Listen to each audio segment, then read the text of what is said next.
parmaklarınızı yiyeceğiniz bir tarif yapıyoruz. Bu tarifte çelik tava kullanırsanız çok daha lezzetli olur. Teflon tava kullanırsanız risksiz yapmış olursunuz. Kasaba gidiyorsunuz, her zamanki gibi en seksi ses tonunuzla bana dana döş kıyma ver diyorsunuz. Ne kadar kullanacağınız size kalmış. En az 50 gram olması lazım bir porsiyonunda. Evde olduğu için 100 gram ideal olur evde. 250 gram kıyma kullanıyorum. Fakat buradaki önemli nokta, tava soğukken kıymayı tavanın içine bırakıyorum. Ocağın ısısını en güçlü şekilde yaktım. Altını kısıyorum en kısıkta. Bugüne kadar yediğiniz en iyi makarnayı yiyor olabilirsiniz. Sadece yeter ki aynı şekilde yapın. Kapağını kapatıyorum. Altı kısık bir şekilde kıymayı pişmeye bırakıyorum.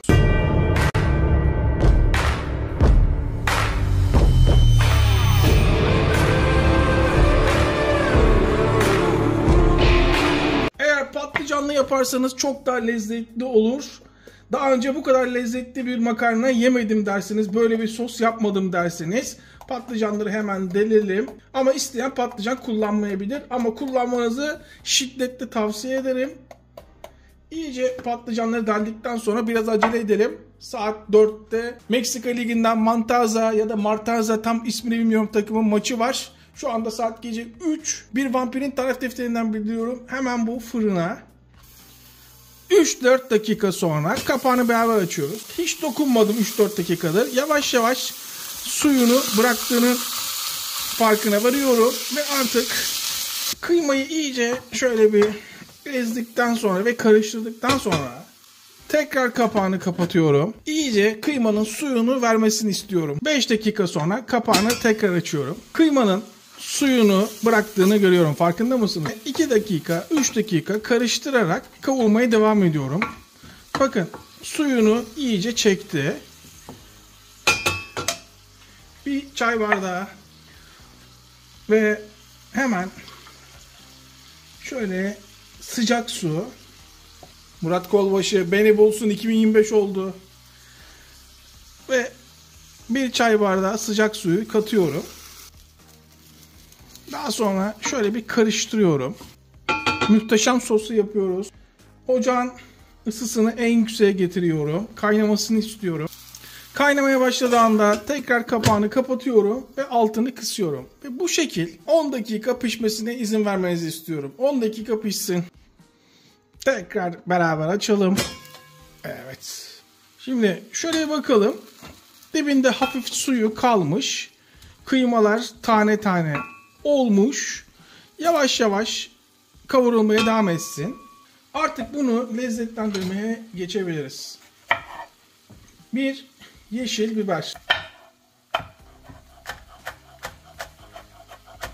Eğer varsa kapya biber, yoksa kullanmayabilirsiniz ama kapya biber kullanırsanız çok daha lezzetli olur. Burası ev olduğu için herkesin evinde bulunmayabilir diye söylüyorum ama orijinalinde kapya biber var.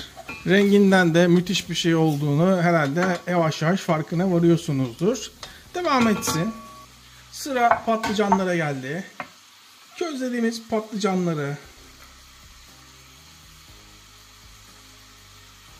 en az bir patlıcan kullanmalısınız. Şu bir. Al. Ama 2 patlıcan çok daha lezzetli yapar. Bak tamamen soyuldu, görüyor musunuz? Evet işte bu. Salla düşeş. Yine açta kaybediyoruz 2025'te. En az bir sarımsak. Ben 2 tane kullanacağım. Çünkü baskın istiyorum. Sarımsağın tadını. İyi bir sarımsak ezici insanı vezir de eder, rezil de eder. 1, 2, 3 yemek kaşığı zeytinyağı. Tuz tamamen miktarı size kalmış. Kesinlikle tuzlarınızı girin. Bakın çırpıcı kullanacağım çünkü patlıcanı tamamen içinde sosla karışmasını istiyorum. Şöyle bir yayalım. Evet. Kışlık sosum kalmadığı için ben de domates kullanacağım. Rendenin en kalın tarafıyla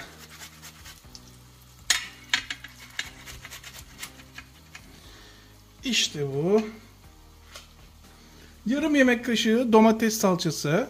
Tam ortasına. 1 çay kaşığı kırmızı toz biber. 1 çay kaşığı pul biber. Pul biber tamamen isteğe bağlı. Çay kaşığının 1/3 kadar karabiber. Ölümcül baharatı katıyoruz. Köri. Ben köri sevmiyorum diyorsanız tamam, isteyen kullanmasın. Ama ben size mutlaka kullanmanızı tavsiye ederim. Boyut atlatırsınız. Çay kaşığının 1/3 kadar köri. Köri baskın bir baharat. Makarna sosu kıymalı gördüğünüz zaman kullanmayı unutmayın. Ama yumurta, patateste mutlaka köri kullanın. Artık yavaş yavaş hani salçanın kokusu çıksın derler ya. Salçayı öldürdükten sonra sıra domates sosunda. Evet. Görüyor musunuz kıvamını? Şunun kıvamını görüyor musunuz? Şunun lezzetsiz olma şansı var mı? Yayıyorum. Yine çay bardağı. Yine sıcak su. 1 çay bardağı sıcak su. Bak, kaynamaya başladığı anda altını kısıyorum ve kapağı açık bir şekilde yavaş yavaş pişmeye bırakıyorum. Suyun miktarını unutmayın. Herhangi bir yerde yapılmış el açması makarnadan daha lezzetli olacak. Çünkü marifet sosunda. Derin bir tencerede alabildiğince su ekledim. Unutmayın, makarnayı ne kadar çok suda yaparsanız o kadar lezzetli olur. Ve buna şöyle bolca tuz. Suyu kaynamaya başladı. Her makarna paketinin üstünde dakika farklı oluyor farkındaysanız. Ama mutlaka dakikalara uyun. Burada 8 dakika diyor. Tamam, 8 dakika pişireceğiz. Ama ben al dente'den biraz daha pişmiş seviyorum. 10 dakika pişireceğim. Şöyle paketin yarısı gibi düşünebiliriz. Hemen içine. Biraz daha pişmiş seviyorum ama hamur sevmiyorum. Yani 10 dakika benim için yeterli olacak. 10 dakikadır pişiyor. Bir tanesini bakalım test için. Tadı nasıl olmuş? İstediğimiz kıvamda mı? Tam istediğim kıvamda. Sosu görüyor musunuz? Suyunu çekmeye başladı. Hemen altını kapatıyoruz. Makarnanın da altını kapatıyoruz. İstediğim derecede pişti. Şimdi bu yemeği yaptığım zaman, daha doğrusu bu sosu mutlaka şunu yapmazsam kendimi asla affetmem. O yüzden fazla kıyma kullandım. Ortasını aç. Hemen bir yumurta. Tam ortaya. Kapağını kapatıyorum. Bu tavanın sıcaklığıyla pişer. Şu köşede şimdi bu pişerken artık sosumuzu yapabiliriz. Hemen makarnanın suyundan şöyle bir kepçe. Lezzet ufak detaylarda saklı. Evet, şöyle bir. Artık makarnayı suyuyla birlikte sakın süzmüyoruz. Sakın süzmüyoruz, unutmayın. İşte bu. Şimdi makarnanın nasıl kokuyor burası biliyor musunuz?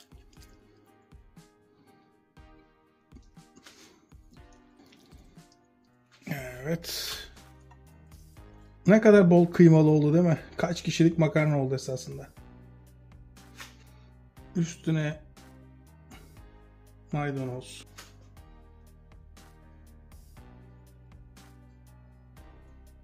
Nasıl gözüküyor? Bana sorarsanız tablo gibi oldu. Michelangelo, Picasso, Da Vinci, Ali Koç, kalkın olana ya.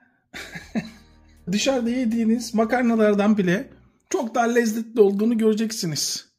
Bana sorarsanız kitap gibi oldu. Evet, şunun bir tadına bakmadan önce şöyle beraber açalım. Maçlara da bakıyorum. Umarım yumurtayı çok pişirmemişizdir ama zannetmiyorum. Hop!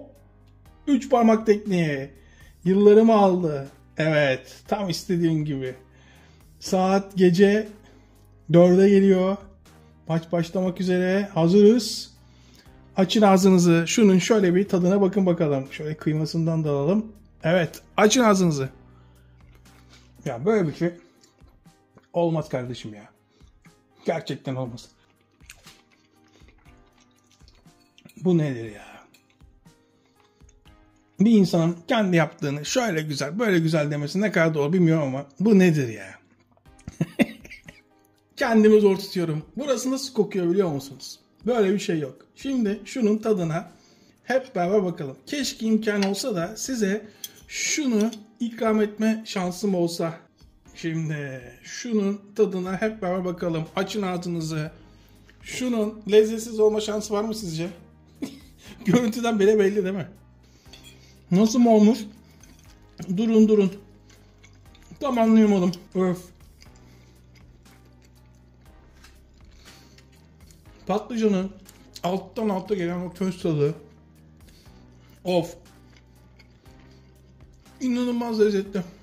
İnanılmaz. Maç başlamak üzere.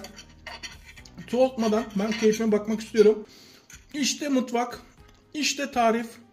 Sizi bekliyor. Hepimize yine sağlık. Afiyet olsun.